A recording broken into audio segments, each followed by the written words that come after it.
ಶ್ರೀಮಂತ ದೇವಸ್ಥಾನದ ಆವರಣದಲ್ಲಿ ನಡೆದಂತಹ ಮಹಾ ದುರಂತಕ್ಕೆ ಸಂಬಂಧಪಟ್ಟಂತೆ ನಾವು ಮಾಹಿತಿ ಕೊಡ್ತಾ ಇದ್ವಿ. ತಿರುಪತಿಯಲ್ಲಿ ಕಾಲ್ತುಳಿತ ಉಂಟಾಗಿ 7 ಜನ ಸಾವನ್ನಪ್ಪಿದ್ದಾರೆ. ದೊಡ್ಡ ಅನಾಹುತ ಒಂದು ನಡೆದು ಹೋಗಿದೆ. ಕಾಲ್ತುಳಿತದಲ್ಲಿ 7 ಮಂದಿಯ ಸಾವಾಗಿದ್ರೆ ಹಲವರಿಗೆ ಗಾಯಗಳಾಗಿದೆ. 5 ಜನ ಮಹಿಳೆಯರು ಸೇರಿ 2 ಪುರುಷರ ಸಾವಾಗಿದೆ. ಮೃತಪಟ್ಟ ನಂಬರ್ಸ್ ಅಲ್ಲಿ ಮಹಿಳೆಯರದ್ದೇ ದೊಡ್ಡ ಪಾಲು.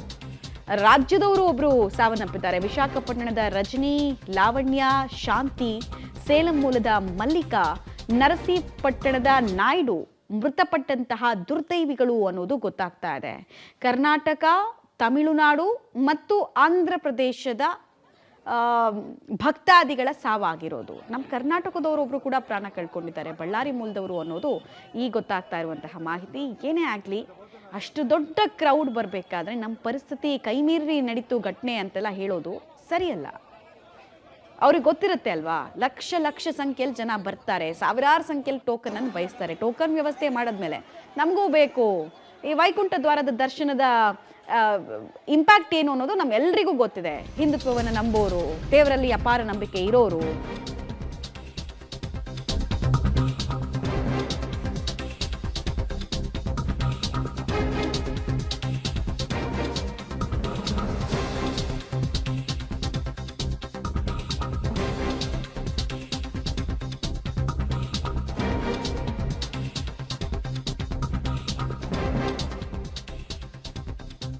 ಭಾರಿ ಭದ್ರತಾ ವೈಫಲ್ಯದಿಂದಲೇ ಅವಘಡ ಸಂಭವಿಸಿದೆ. 100% ಇದು ಮುಂಜಾಗ್ರತಾ ಕ್ರಮ ತೆಗೆದುಕೊಳ್ಳದೆ ಇರೋದೇ ಇದಕ್ಕೆಲ್ಲ ಕಾರಣ.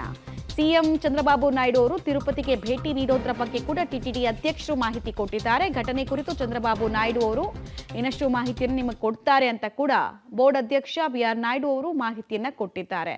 ಈ ಘಟನೆಯಿಂದ ಟಿಟಿಡಿಯ ಬೋರ್ಡ್ ಏನಿದೆ ಆ ಬೋರ್ಡ್ಗೆ ಮಾತ್ರ ವ್ಯಾಪಕವಾದಂತಹ ಆಕ್ರೋಶ ಬೋರ್ಡ್ನ కార్యవైఖరికి సంబంధపಟ್ಟಂತೆ వ్యక్త ఆಗಿದೆ. ఇవన్నీ ప్రెడిక్ట్ చేయాలి, నాకు క్లియర్గా లోపం కనిపిస్తుంది. మీరు చాలా ఈజీగా తీసుకున్నారు, మీరు ఎందుకు ఈ విధంగా చేశారనేటువంటి కూడా వ్యక్తం చేశారు ఆయన. రేపు సీఎం గారు వస్తారు కాబట్టి ప్రెస్ మీట్ కూడా ఉంటుంది.